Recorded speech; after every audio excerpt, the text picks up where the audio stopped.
welcome to Project Recovery, a podcast about addiction. More importantly, it's about recovery, and it's brought to you by our friends at Reprieve Recovery. Our good friends Ryan Brown and Johnny Red. Yep. Up there in Morgan, Utah. Yep, and it's a wonderful facility, and so much is the fact that our guest today, we're going to bring in just a little early because you go up there quite a bit and tell your story. I do. What do you love about Reprieve Recovery Wait a so second, much? what's her name? Michelle Kolb. Nice. I got it. You did get it. Names are my kryptonite. But what do you love about Reprieve so much?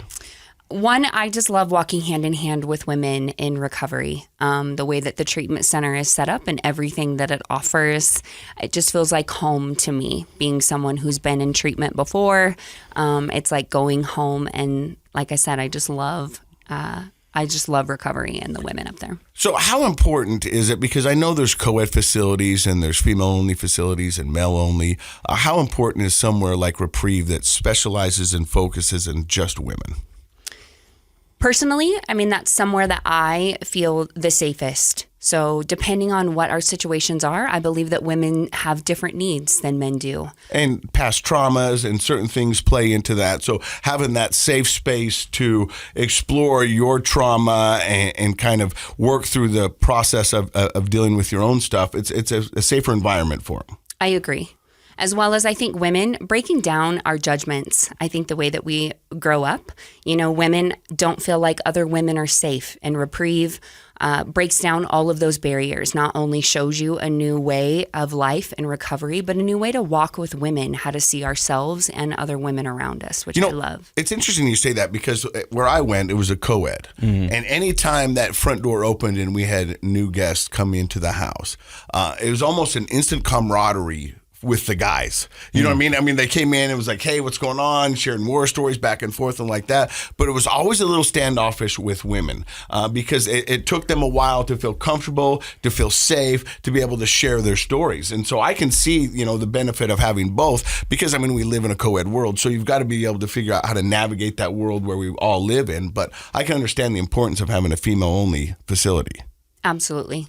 That's what I would prefer. But we're going to hear more from Michelle in just a second. But before we do that, I want to talk to you, Dr. Matt, real quick, because, and I feel like I can share this. This is probably one of my oldest friends that I've known since elementary school and haven't seen him probably in 30 years. Okay. But when I started the podcast and he reached out and we text and we talk, and he's kind of battling with his own demons right now, and he's kind of on his road to recovery and trying to figure it out. And so he's moved away from where he was living. He went out to Denver, and Denver's not working, and now he's going to Vegas. And on his way to Vegas, he called me, and we started talking. And I said, so what happened? He goes, well, it's not going out how I planned. And I go, well, and that's normally how a plan life, goes. Yeah. It doesn't go like that. And I said, so are you safe? And he goes, yeah, I'm safe. And he was talking about his drinking. And I said, how's your drinking? He goes, well, it's not going as good as I want it to go, but it's not going as bad as it's been. And I go, well, that's positive. He goes, but I need you to know I'm not a mean drunk. I'm not an abusive drunk. I'm not a loud drunk, and I'm not a sloppy drunk. Mm-hmm. And I go, I think you're focusing on the wrong word. Right. You know what I mean? Because the one constant word in all of those drunk is drunk. Yeah. You know what I mean? You're just trying to downplay it. Right. And justify that I'm it. a happy drunk or something. And I think a lot of people do that. Like, sure. Like all of a sudden, because you're a mean drunk, you should get help. Right. But you're a fun drunk, so you're okay. You're okay. No, because the drunk is the part that you should be focusing on because that's what's going to take you down. That's what's going to make life way harder than it needs to be. Yeah. And I think we all lie to ourselves. How did he respond to you when you said that, though?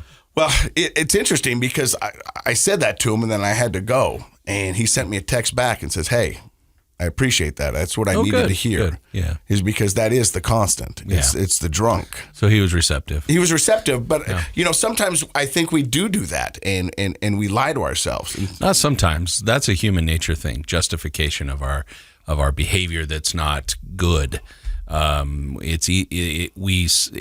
Every behavior gives you something. Mm-hmm. Okay. And so a real behaviorist would say, what is the gain and the secondary gain? Like, what are you getting and what else are you getting from the behavior you're doing?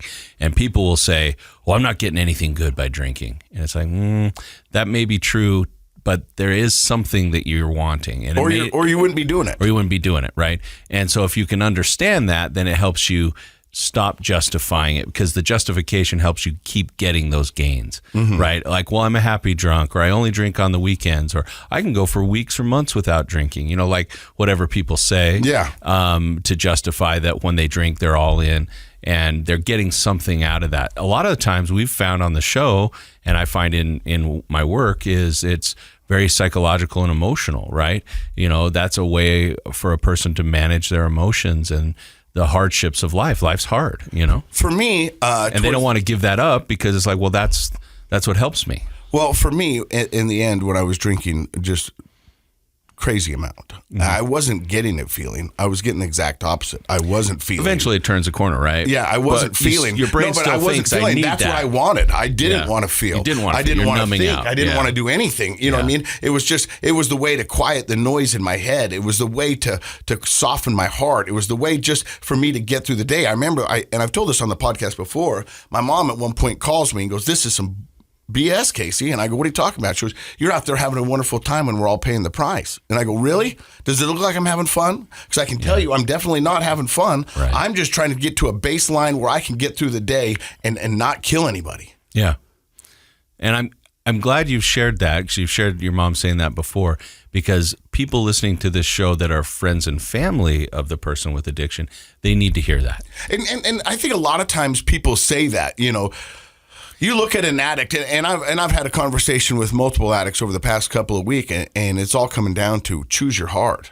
They go, "Hey, it's going to be hard to get sober." Yeah, but being an addict's not easy. No, coming up with too. $250 a day without a job to try to support a habit that you don't even want, but Right. you need, Yeah. that's hard. That's real hard. So it is. pick your hard. Yeah. And so there's oftentimes two people who go, "Well, he's a functioning alcoholic." He's still an alcoholic. He's not going to be functioning forever, though, because it eventually catches up to you and you stop functioning. And the functionality part is an unfortunate reflection of what we value in our society, right? We value, well, he still gets up and goes to work. He still pays his mortgage. And it's like, those have value, of course, but we value those in our culture over what I think is the more important stuff. The quality of your life, the quality of your relationships, your mental and emotional and physical health. Like, what if we valued those more than the size of the house we lived in, or the amount of money we made, or the prestige of your job? What if we valued those more? Wouldn't it be a better world? It would be. And that sounds naive for me to say, but the reason we say someone's a functioning alcoholic is because we're valuing the wrong things.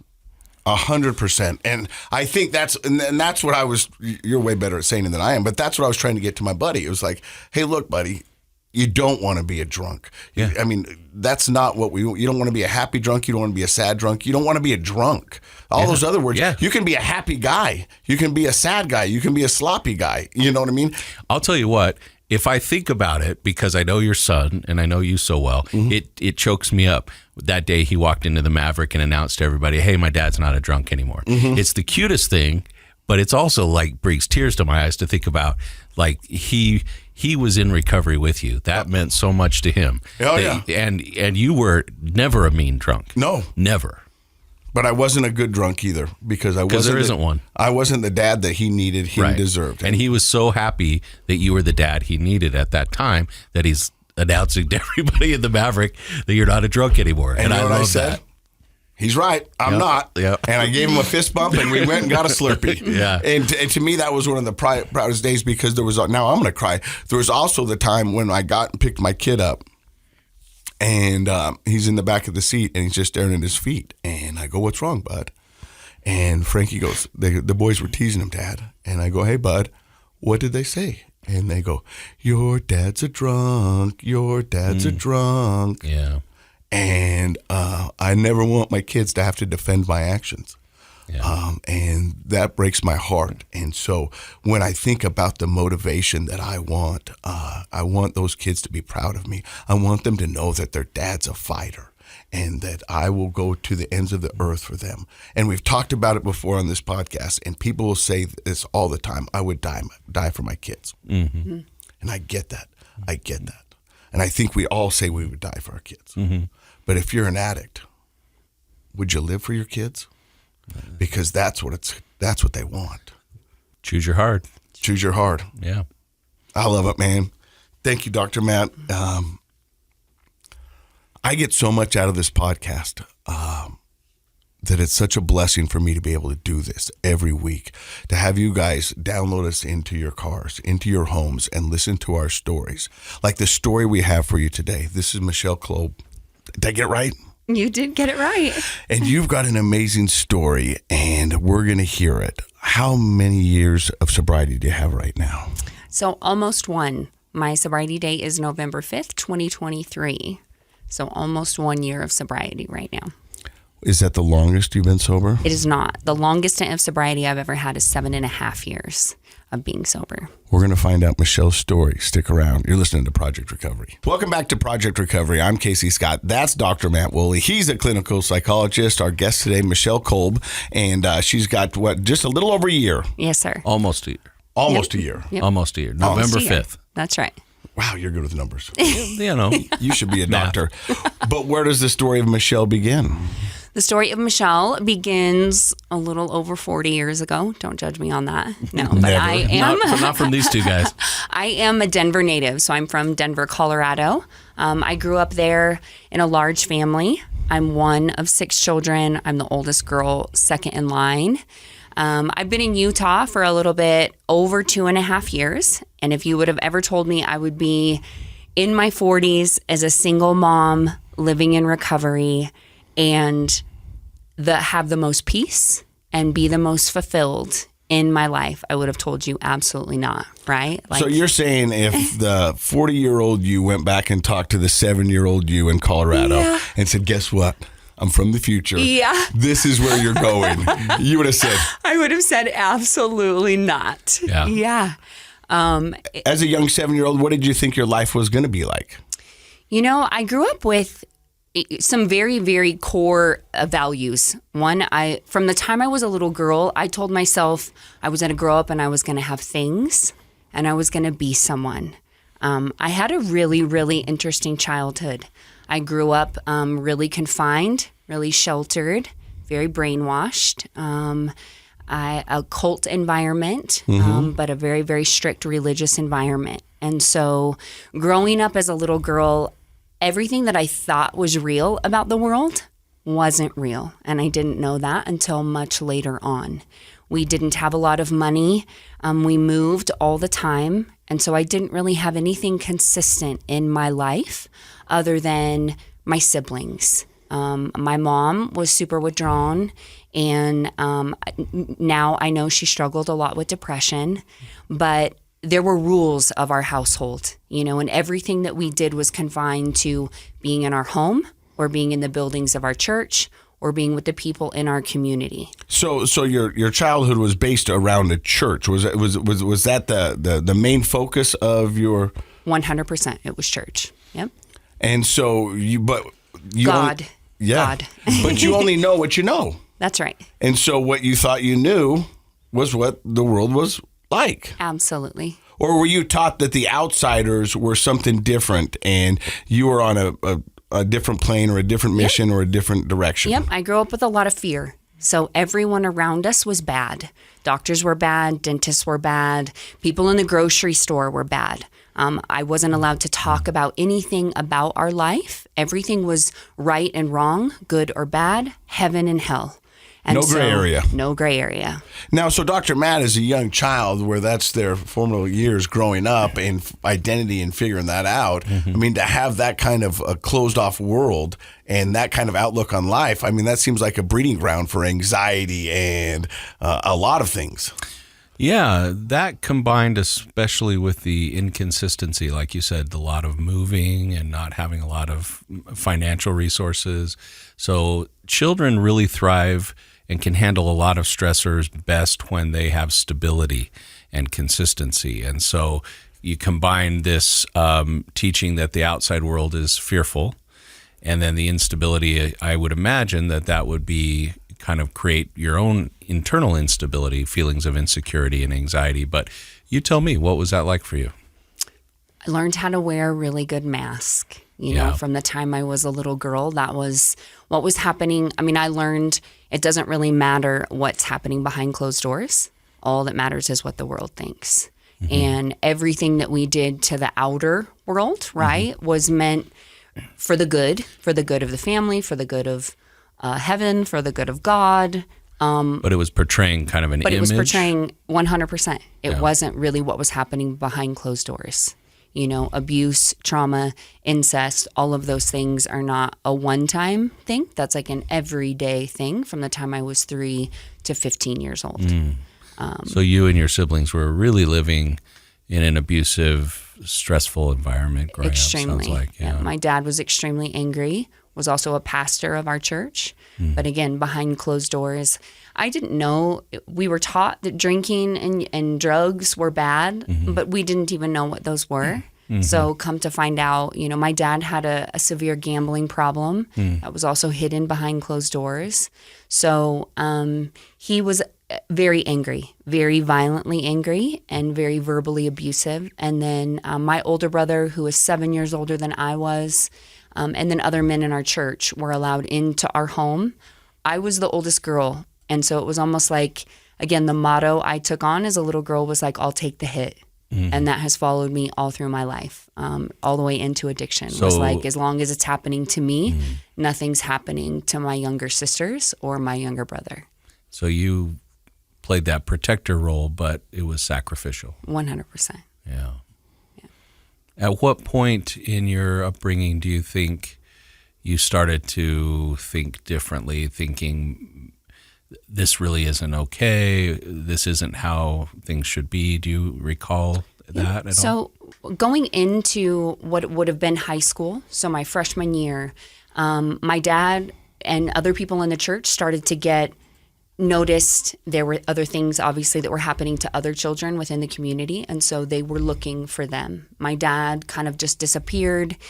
He's been convicted since then in multiple counties, has multiple felonies.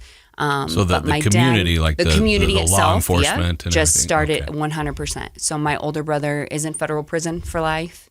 And there are multiple people, uncles, so forth and so on, that definitely going into high school, that's really where all of that began for me. And all of a sudden, we just didn't go to church anymore. Nothing was explained to us or why. It was like my dad just wasn't around. We didn't go to church anymore, and we couldn't talk to anyone. How did you experience that, going from complete church to no church? What was that like? It was difficult. And that's really where my mom didn't really have a choice. There were 6 of us, 6 kids, and 4 underneath me. And those 4 were a lot younger and still needed to go to school. So as we had to move, other family members on my mom's side started to get involved. Lots of questions were being asked, and we had to go to an actual public school. That's really where I was integrated into the real world. That's where I figured out, oh my gosh, these things are not normal. I mean, very simple things like girls talking about first base and second base and like having boyfriends. And I remember thinking like, why are we talking about baseball? And they're like, you're dumb. And I'm like, but I don't understand, and then them explaining what those things were. And my very first thought was, that's not normal. And that is really where, at 15, 16 years old, I wasn't allowed to ever feel emotions. I was punished if I ever cried. We definitely were not allowed to be angry. But joy wasn't something that I knew either. And so, really battling myself. I think looking back, that's really where rage, I don't even think anger is correct, but where like rage within me started to exist. But I just had to like pretend. The people who come on the podcast, it usually takes them a while to get into, a hellish situation. And it sounds like you were born into one. 100%. And I mean, that's a lot to... Well, your experience, just what you've shared so far, and thank you so much for being willing to share it, because there are other people out there, maybe not the same, but similar experiences, and they often feel very, very alone when they grow up in an extremely sheltered home or community. Some are in cults, but even if it's not quite to that level, that experience of going from night to day, like, you're 15, you don't know anything about popular culture or even popular dialogue to the point that you don't understand first and second base, which, can be so confusing and upsetting for a person. So the ability to share that is helpful to others. Hopefully, helping other people realize that, these environments that are so sheltered are not protective. They actually have the reverse effect on children's development. And not for me to interpret what you're saying, but I would assume that rage was building all along. And it wasn't until you got to this sense of like, I can be me. Children start off, connected to their parents and their family, and over time gradually develop a sense of self and identity. But that sounds like it was severely repressed until you were about 14 or 15, when you started to be able to be like, I can be me, and that includes I can be angry.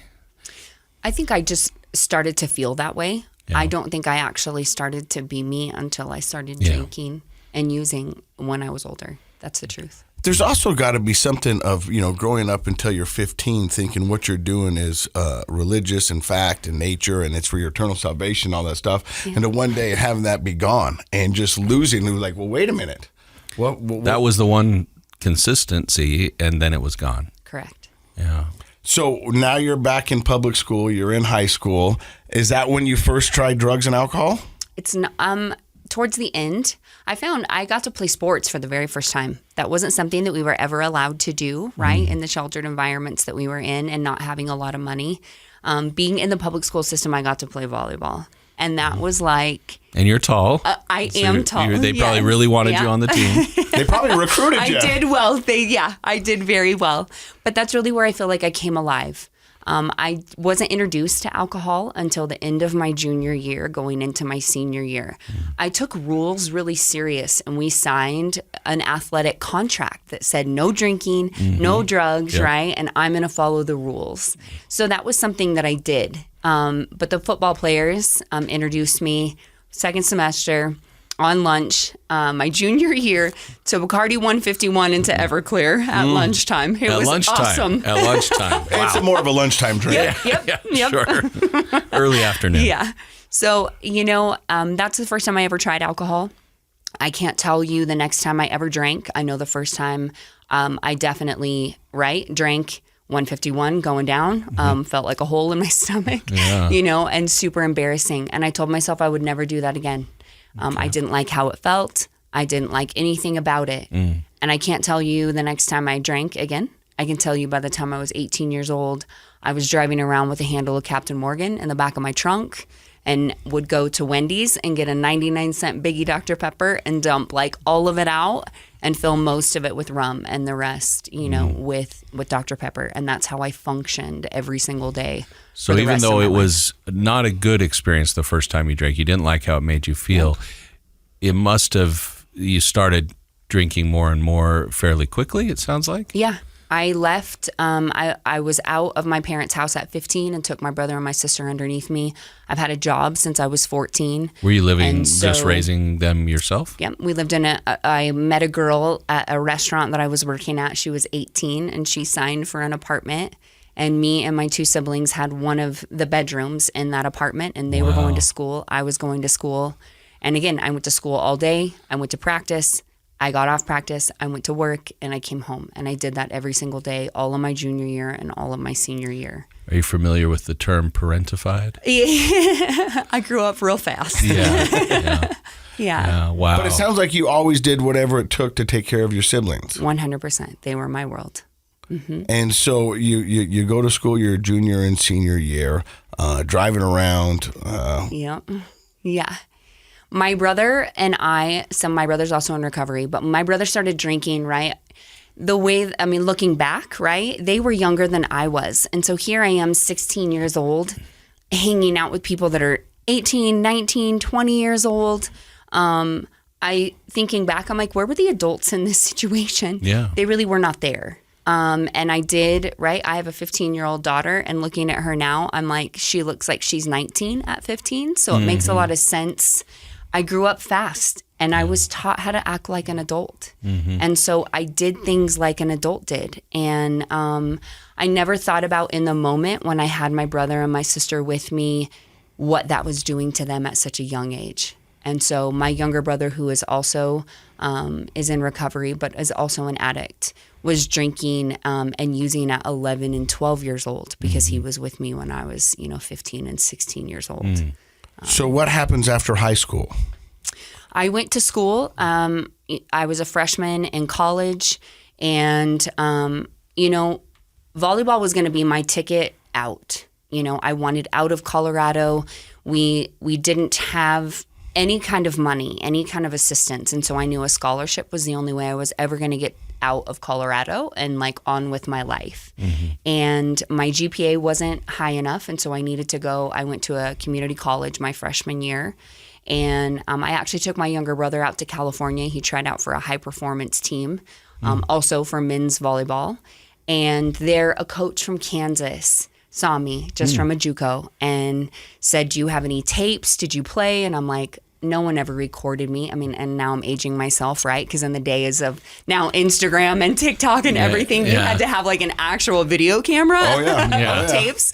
I didn't have anything like that. Yeah. And I felt like, right, God, I'm going to say that, was finally in my favor. She gave me a scholarship. And 2 months before I was supposed to go to school, it would have been my sophomore year, I got pregnant for the first time. And I was 19, almost 20. And that's really where my entire life shifted, was at 19, 20 years old. Oh, wow. Yeah. So you weren't able to take the scholarship. I did not take the scholarship. I stayed in Colorado. I went to Mama USA. But I had a lot of shame around that, right? I had no tools to be a mom, really, and I didn't want to be pregnant. And that's something, right, being in an... It's weird that you say you didn't want to be a mom, yet you've been a mom your whole life. Yeah, I know. Isn't that crazy? Well, that makes sense to me, right? Sounds like you were feeling like, I need to blossom, I need to escape, I need to finally have something for me because I've always been for everybody else. And then now you're pregnant. I could see how that would make you feel like it's an anchor instead of wings, I think discovering, right, figuring out, I hadn't gotten a chance to be angry yet, right? I think I was starting to battle things inside, but sports really saved me. And so I was able to just be happy. When I started drinking, I thought I wasn't mad anymore about anything. I don't need any therapy. I don't have to go to church. I don't need to forgive anyone. It was like all my problems went away. That's Alcohol solved everything for me, right? That's the lie, because it works until it doesn't. That's it. And so all of a sudden when I got pregnant, drinking came to a halt, and I was stuck with just me. And I realized how angry I really was and how scared. I was a scared little girl in a big girl body and had no way to even articulate what was happening to me. Yeah. That's the truth. So where do you go from there? I had Isaac. I had him at 20, and the way that I was raised and still trying to discover, looking back, I'm going to have to laugh, but at 20 years old, I'm like, I'm now having a baby out of wedlock. I'm not married. I'm the misfit of the family. The fact that I know that I've drank already, right? I believe, even though I'm battling really what I believe, in my mind, I'm telling myself, right, I'm going to hell. You've kind of violated or broken all those strong moral rules that you were taught. This is how we live life. Absolutely. And like you said, it's black or white. Right. And you crossed over to the black side, Correct. The dark side, right? So I think I was trying to make my black side as pretty as possible. Yeah. So I got married. Okay. And bless that man's heart. His name is Matt. My son has a running joke because my son will be 21, and he says, I guess that's why dad's the cop and mom's the robber, because Matt went to school for criminal justice and I went to a different way of studies throughout our 20s. Okay. But Matt and I got married. I got married at 20. I was divorced at 22 and a half. And that's when hard drugs came into my life. Okay. That's where anger came out of me. So how do you go from alcohol to hard drugs? My younger brother, like I said, we were really close. And my younger brother stayed in that scene, and my younger brother started dealing drugs. And I actually started working. When Matt and I separated, I hadn't worked. So the entire time that him and I were together, he was going to school, but I had Isaac. So for 2.5 years, that's what I did all day, every single day. And again, I've taken care of kids all day, every day. So when we separated, did you separate because of alcohol? Or? We separated. I was an angry elf. Yeah, I had no tools. That's the truth. I really had no tools, and everything in that 2.5 years that had never come to surface did. And truthfully, bless that man. Like, Matt is one of my very best friends to this day. We have raised Isaac really, really well together. If there are two people that could have ever said anything disrespectful about me and my history, it would be Matt and Isaac, and neither one of them have ever said an ill word about me to this day. So I'm so grateful for that man. But I definitely, looking back, and I didn't even realize this until I went to treatment later on in my 30s. My son was 6.5 weeks early. And that was due to some trauma that I had, obviously, from a lot of that abuse that I had occurred growing up. And so I almost lost him. And doctors were bad. So I had a midwife when I got pregnant. I was really just kind of winging it. And my pregnancy was hard. And so he ended up being early, and he was in the NICU. And I was drinking 2.5 weeks into him being in the NICU. I was at home and drinking behind closed doors. That feeling of being so uncomfortable in my own skin. I think that's really where my abuse affected me the most. The first time I went to see him in the NICU and they wanted me to hold him skin to skin, I couldn't hold my son. I felt like I was doing something wrong. And I was so full of shame that I had no idea how to even handle what I was experiencing. And alcohol at the time is what solved it. But it caused... the depletion of my marriage, the depletion of me, and definitely led to a whole next 3.5 years of destruction in my life. So you get divorced and your brother's dealing. Yep. And so what drugs do you try first? Cocaine was my drug of choice, and that is what I tried first. I had tried smoking marijuana once, like when I was 19, and I was that girl that thought her head was going to explode. I just wanted to sleep and eat, and it was just boring to me. So that wasn't my jam. And so then you try cocaine and it solved all my problems again. I remember vividly, I was with a friend of mine, one of my best friends, and my dad had called for whatever reason. Why I even answered the phone, I don't know. But I can tell you exactly what he said. He said, "You're so pathetic, you can't even keep a husband." And I hung up the phone, and she looked at me and said, "Do you want to feel better than what you feel right now?"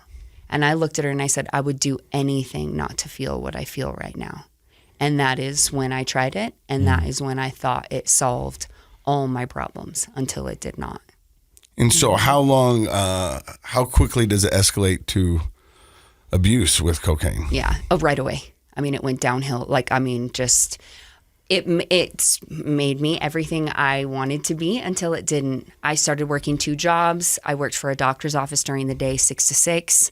And then I started working in a bar that started in Golden, Colorado, and then quickly proceeded from one job, a normal barbecue kind of bar to a club, and then a gentleman's club downtown. So in a 1.5 years' time, right, everything that I said I would never do or I will never become, I had done on my own, and worse. It escalated really, really quickly. I used every single day, all day. I coached like that. The judge granted a week on and a week off. And that's really where I got out of control, right? For 7 days, for the first time in my life, I'm in an apartment all by myself with no one. Yeah. And I used the most behind closed doors and alone. Because up until then, you had never been alone. Ever in my life. Yeah. And so at that point, does your family, does your ex-husband, does anybody go, "Hey, Michelle, what's going on?" No, because outwardly, as you talked about earlier, right? I'm a functioning addict, and all that mattered, and that was how my family was, right? All that matters is what the world thinks on the outside. Another mask. So that's right. It was another mask. And I really did think I was doing great until I couldn't function like that anymore. And it got to the point where I knew either I was going to put a needle in my arm or I was going to switch drugs, because I could not ingest any more of the drug of my choice into my system other than switching or putting a needle in my arm. So is this leading up to the first time you went into treatment? So I didn't actually go to treatment, but I was introduced to AA, to a 12-step program. I was the first in my entire family to ever have problems. I'm going to put that in quotations because, Right. but I was definitely the first with any kind of substance problem. And my dad's side of the family, alcoholism runs on that side, 100%. My grandfather died, drinking himself to death. And so they said, go to AA. And I said, I won't know anyone there. It's free and I can take my son. And that is the first time I was introduced to a 12-step program. Do you remember walking through the doors for the first time with your son, and did you have a feeling, or what were you expecting? I was defeated. I was scared. And again, right, I don't have very many tools to still express myself. I knew that I had to be there. I knew that if I left, I was going to pick up.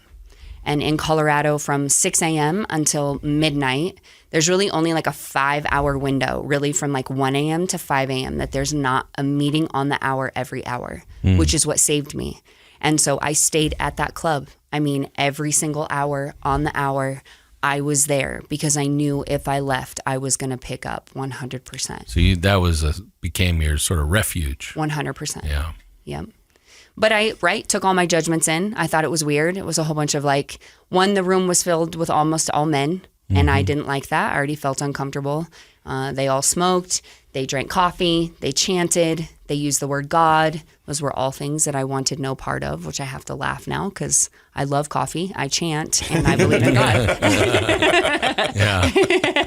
But I could see how at that time, you were, correct me if I'm wrong, in a way, you were in recovery from your childhood. 100%. And so going into a situation like that where everyone's coming together and doing all those things together, talking about God together, that might have felt a little triggering. It was. And I felt I felt exactly like going into the rooms of AA for the first time was like going into church. I remember being a little girl and walking in and people being like, did you feel the Spirit move? And I'm like, yeah. And inside, I'm like, no, right? That feeling of what's wrong with me? Yeah. You feel something that I don't. Everyone else does, but I don't, so I must be Correct. broken. There's something And I wrong. walked into the rooms, and very similar, right? I have little girl thinking in a big girl body with no tools. And so I see a whole bunch of men who tell me I'm supposed to do things a certain way. I'm supposed to be happy, joyous, and free. And so as fast as I can get there, 4.5 months, I find God. Really, his name was Ty, and he was 20 years older than me. But Okay. All right. that's my experience of, I'll be happy, joyous, and free. And I'll figure out how to make people, places, and things, which is something I've made work for me all my life, right? That is what I've learned over the years, is I can sustain on people, places, and things for a really long time until I can't anymore. So in 4.5 months, did you get through the program, or did you fall in love with the 20-year-old? I found God. Yeah, Yeah. his name was Ty. Yeah, and I just loved AA to pieces, and bless that man's heart. Truth be told, right? He was 20 years older than me, but he got me. That was the longest I had been sober, and that was my first stint. So I went 1.5 years being sober, staying in the rooms of Alcoholics Anonymous. I didn't have a sponsor. I didn't work the steps. We went to church. We went to meetings together. I went back to school. I fixed my credit. I got a personal trainer, like all of the things, right? Outwardly, I'm supposed to look better. I'm happy, joyous, and free. And looking back, I mean, I really did think this sobriety thing is amazing, right? Like, I got this. It's going to be great. But truth be told, you're just putting stucco on the building. Absolutely. You're That's not all fixing. I did. You're not fixing I the did plumbing not. or anything inside. Correct. Yep. And so you stay sober for a year and a half. How do you relapse? I get this great idea. Well, I went to the doctor for the first time, and this is, I hadn't been diagnosed with cancer yet, but it was the first beginning start of that. And so this is towards my son is 5.5, almost 6. So I'm 26.5 years old. I went to the doctor and they let me know there were just some abnormal things about my insides, but specifically my cervix. And again, I've had a lot of trauma in those areas. My doctor said, we can't really tell you what's happening, but we can tell you that your cervix is dissipating. It's completely going away. And so if you're ever thinking of having any more children, right now is the time to think about that. Oh. And right here I am just living my best life, like not even just thinking. Got a personal trainer. That's right. I mean, I am like on the come up, right? And so I'm like, this is interesting. And I did. I went to Ty and I told him, I never I didn't dream to be anything. Right. You just wanted things. I did. I just wanted to be someone and I was going to have things. And the only thing I knew my entire life is I wanted a little girl. And all of a sudden I'm faced with that question of, do you want any more children? And again, let's remember Ty is 20 years older than Michelle. Like his kids have graduated high school. Like he would have been fine. Right. I'm a diamond in the rough. And me, I don't see any of these things, But he wanted all good things for my life. And he said, Michelle, I'll give you anything you want, but I don't want any more children. And again, I'm working with no tools in my tool belt, no therapy. We have not worked on any trauma or any of the steps. So what do alcoholics do? In alcoholic behavior, I get a great idea the next day. I leave my ring on the nightstand. I put all of my things in trash bags. I pack my vehicle and I leave. Because I'm going to get me a baby. Sure. And that's just what we're going to do. That is one idea. And so my son went to his dad 2 days later. Again, now we have 7 days all by ourselves. And I bought a bottle of vodka, went right back down to the club that I used to work at, went right back to, the life that I knew. Looking back, right, they say that it's progressive or we pick up right where we left off. Yeah. Man, that's so true for every time I've ever relapsed in all of my life. So did you go to cocaine and alcohol? I did. I picked up both. And God did for me what I couldn't do for myself. It was a really short relapse. I found the meanest looking guy, the door guy, looked like he was straight out of prison. I was like, me, you, great. And God did for me what I can't do for myself. And I got Angelina, and that's real. Okay. And so it was a super short relapse. For whatever reason, right? Again, God doing for me what I can't do for myself. I was able to put down drugs and alcohol both times when I was pregnant. And so it was a super short relapse. And that led me into like the next season of life and sobriety, but also being a single mom of 2 children now. And so how is it different the second time around? You still haven't fixed any of the plumbing. No, we haven't fixed any of the plumbing. And that's really, looking back, I kept putting bigger Band-Aids. So I had to have a better job.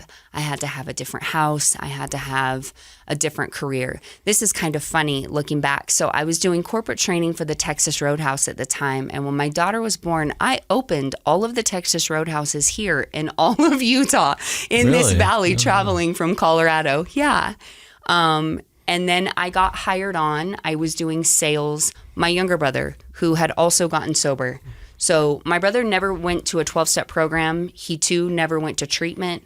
I still, up until this point, had never been to treatment. I've never been to a detox center. Anytime I quit or put anything down, it was like tough it out by yourself on your own, right? It's cold turkey. And a lot of it was, looking back, it's that mask. It doesn't really matter how horrible it is on the inside. You just figure it out and make it look good on the outside. Yeah. And I started working. I went into the credit repair industry, and my life just started kind of booming from there. It's where I met my second ex-husband.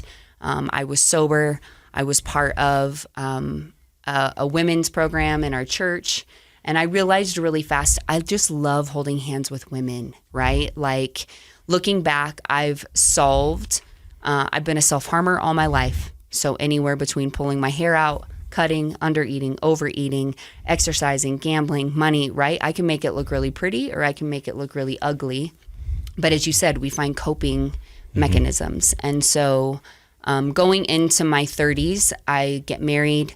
Again, I'm working more than I've ever worked. And I was also diagnosed with cancer for the very first time at 31, cervical, ovarian, and uterine.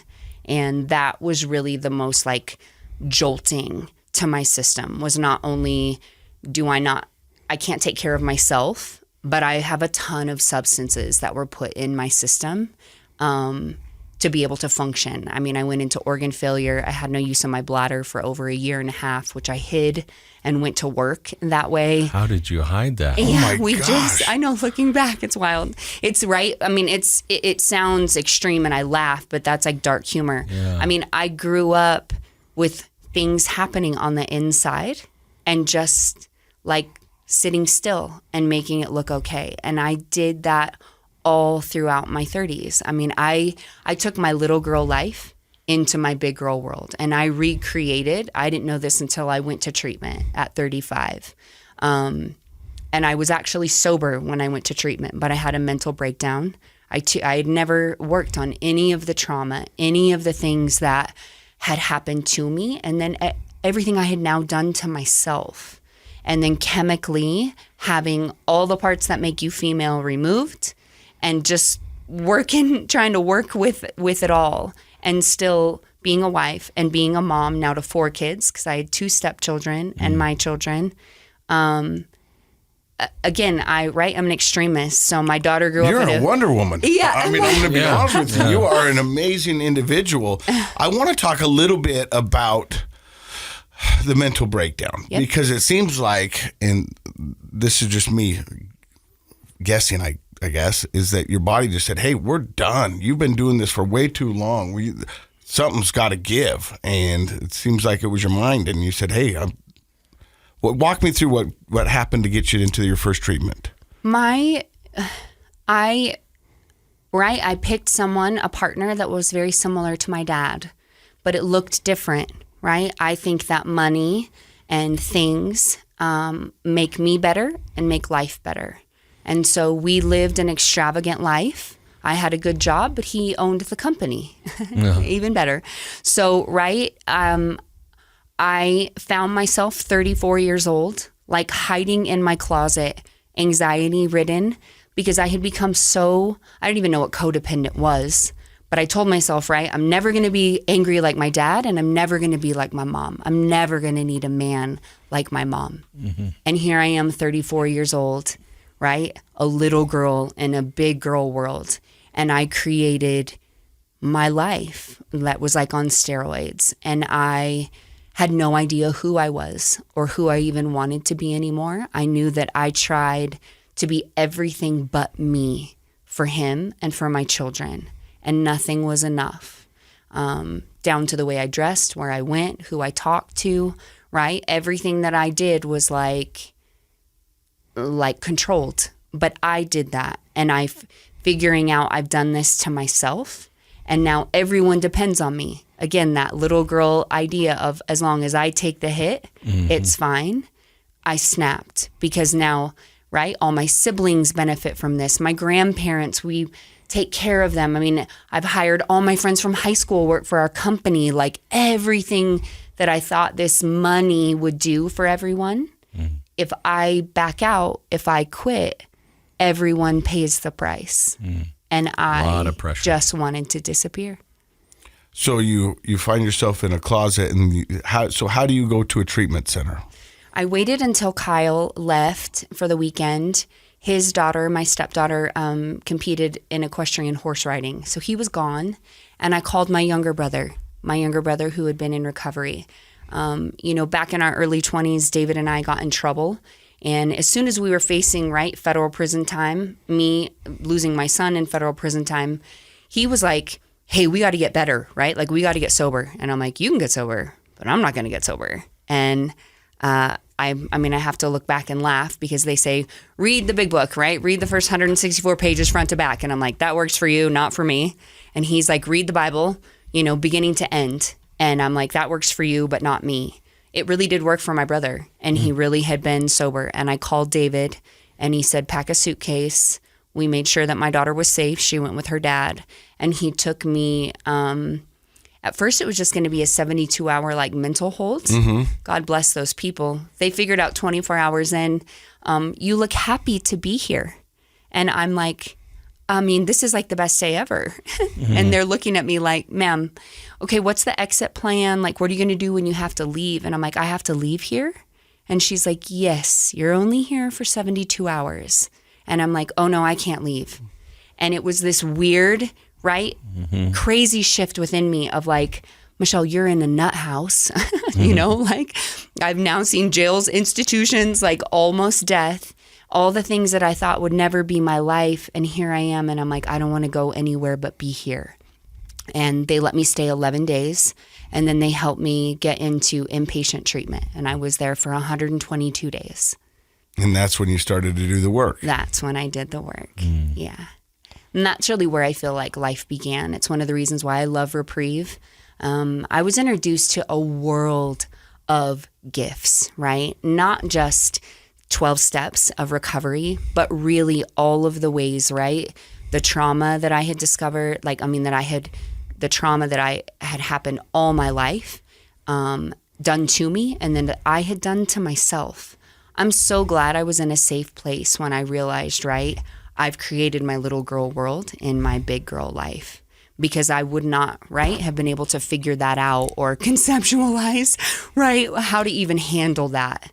Well, the mask was as much for you as it was for other people, right? Absolutely. Because that allowed you to keep going forward, not taking care of your inner self, but so people don't have that awareness typically until they're in a safe therapeutic environment where, you know, you can allow yourself to look inward. And it sounds like you had some good people that helped you do that there.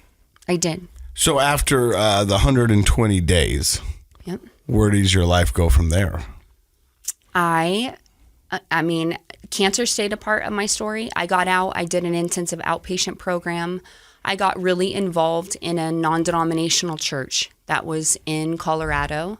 And I started walking through the 12 steps around codependency. I led groups like that and walked through, you know, CODA and meetings like that. And I really looked at my codependency first. I knew that substance obviously was an issue in my life, but really getting to the root of who does Michelle want to be and what do I want to do. I started doing a lot of inner work, like inner child work. So all the way down, you know, my mother wound, my father wound. There was an organization called Liminal, and I found there were women's groups called soul groups within our church. And it was all inner work, all on your heart, your mind, all the way down from like what makes us tick to our shadows, right? How we say, I'm never going to be like my mom. I'll never be like my dad, except really what happens is we just suppress it and then it comes out sideways, right? So does your marriage last? It does not. I ended up 6 months after leaving treatment, while staying in an intensive outpatient program, I filed for divorce and I left. I did. And so you do all this work on yourself and everything seems to go good. Is this where you put together the 7 years of sobriety? It is. It is. And in that 7 years, what do you find? Michelle, I really fell in love with me. That too, what also has me here and in love with Reprieve. I walk hand in hand with other women and really looking at, right, our traumas, what makes us us and who do we want to be exactly, right? Creating safe containers where women get to know one another, where we're not looking at each other based off of the ring you wear or your hair or the color of your skin, right? But learning how to hold one another's stories well, our hearts well, encourage one another. And I just like drastically fell in love with circles like that. I have an advanced and a beginning and advanced certification in shadow work and just started working with organizations with women and really finding who am I and who do I want to be and raising my daughter as to who she wants to be. I've become a mom that I never thought possible today. You say you put together 7 years of sobriety during this time, but at the beginning of the podcast, you've got just under a year. I do. So what happens? A little over a year ago, so my son was going away to college, And Angelina and I came to Utah. So Denver was still in the heart of COVID, and I was re-diagnosed with cancer. At this time, it was for the fourth time, my fourth diagnosis in 9 years back then. And I was going to have to go through radiation and chemo again. My son was going to be gone, and my daughter had not been immunized. And in Colorado, the restrictions for allowing her to be able to come see me at a hospital weren't going to allow her to be part of that process.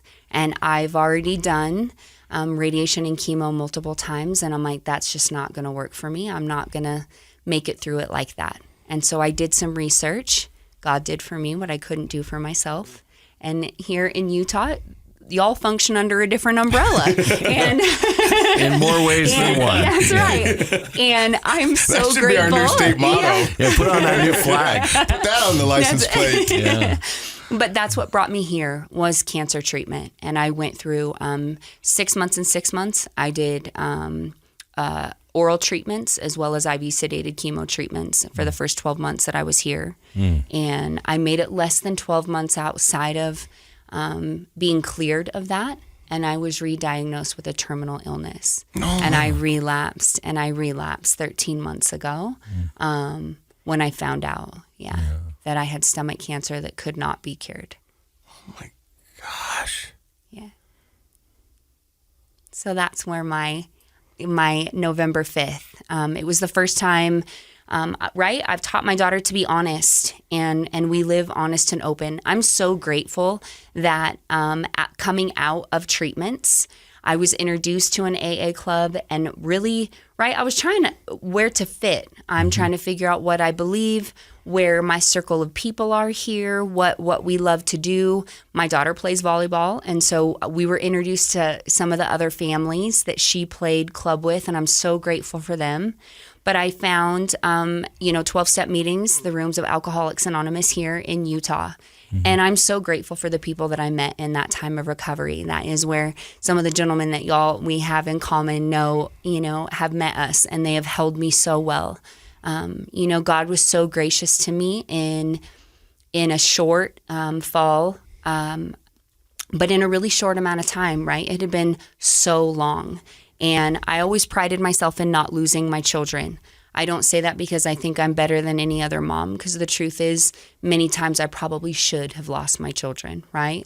But that was something, right, as I come up with my own beliefs, I used to be proud of. I never lost them. And it was the first time in all of my daughter's life I knew I was going to pick up a drink, and I knew I didn't want her to see it.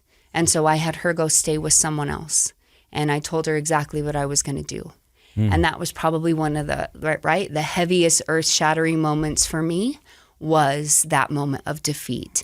And it really doesn't make any sense to someone who's had, right, life of freedom, life of recovery, knowing what really being happy, joyous, and free is.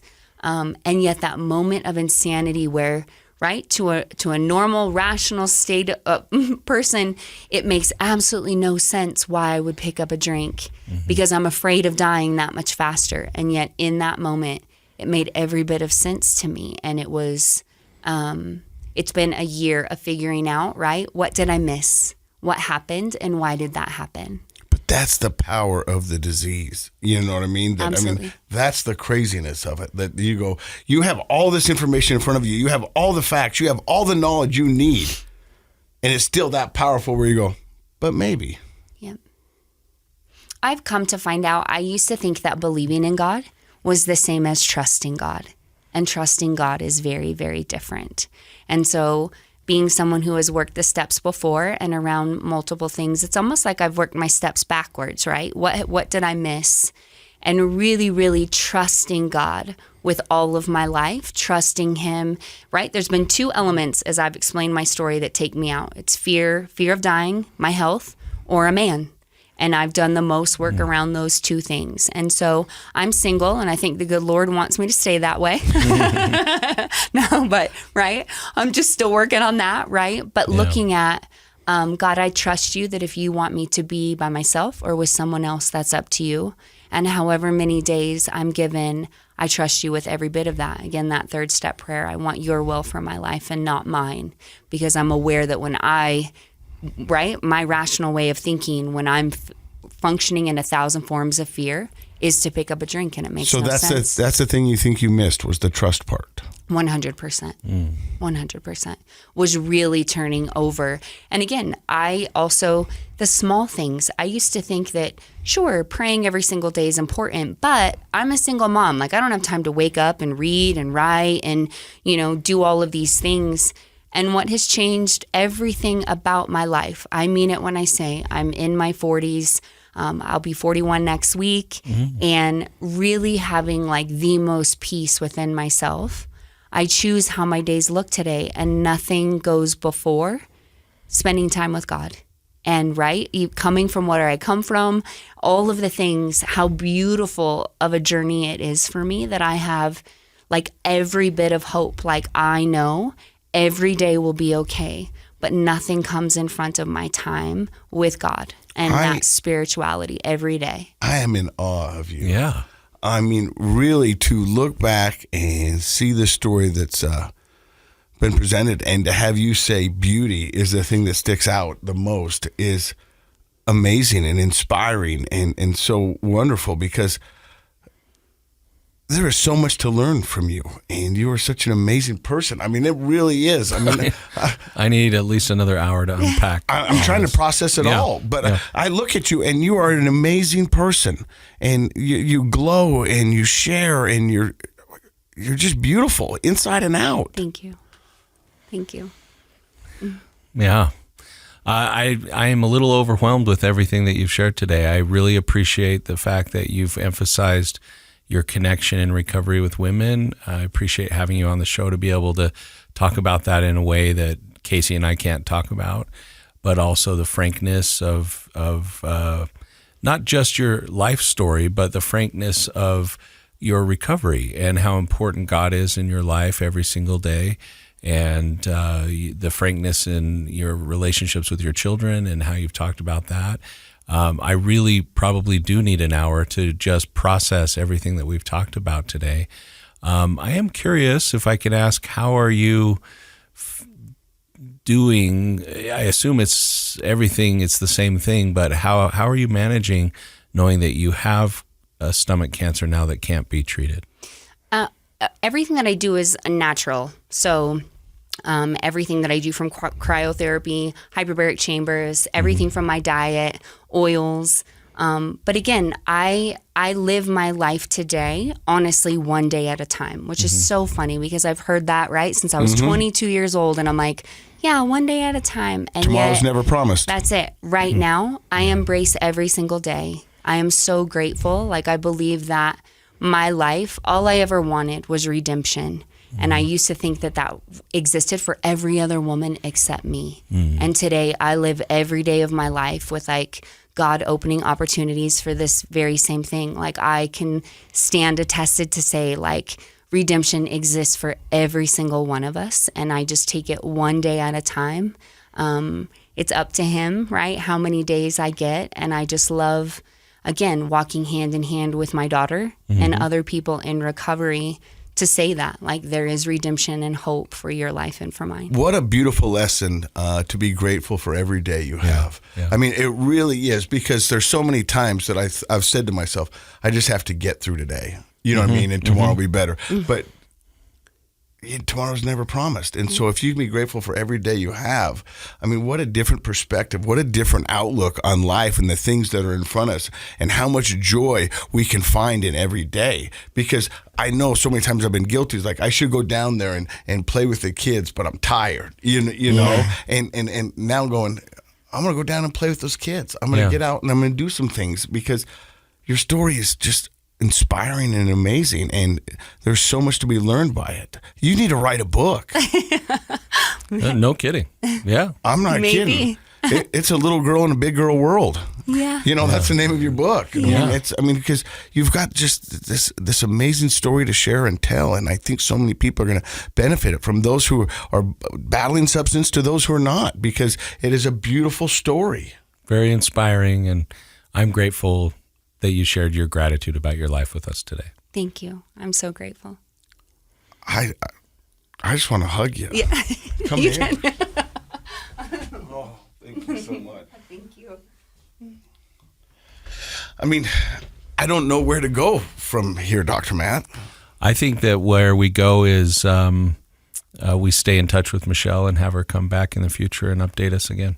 I think you're beautiful, wonderful, and I agree with Matt. So if you would love to come back, we'd love to have you. I would love to. Thank you.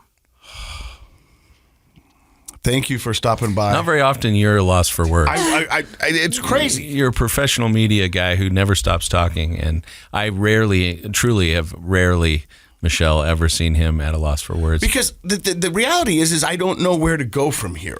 Like normally when I'm listening to Sometimes I think you just have to sit in the experience, and that's hard in this format because we're doing an audio production, But this feels to me like a different podcast than we've done maybe ever, because I sort of just want to sit in it and feel kind of the result of you teaching us. And honestly, I feel like I've been educated and benefiting from the spirit you brought in. I feel a spirit of gratitude and inspiration in being with you in the studio today. It's a very different experience for me, and I think that's probably similar to what you're feeling, Casey. When Michelle first sat down, she goes, "Oh, there's video? I didn't know that. I would have done my hair." And she looks beautiful. But this is one episode I would encourage you to go find on YouTube and see her tell her story. Yeah. Because your facial expressions, the way your body changed throughout your story, your mannerisms and such, it was like I felt like I was just sitting back and watching this documentary, and watching this and finding myself going, "Hey, you're supposed to ask questions," but instead just listening, and just going, "Wow, it was so beautifully told." And I can imagine that the women at Reprieve and other people that you share with feel the same way. You're a special person. I love them deeply. So with that, we'll say thank you for stopping by and listening to another episode of Project Recovery. And in case you forgot, Project Recovery is what? It's a KSL podcast. Little girl in a big girl world. Yep.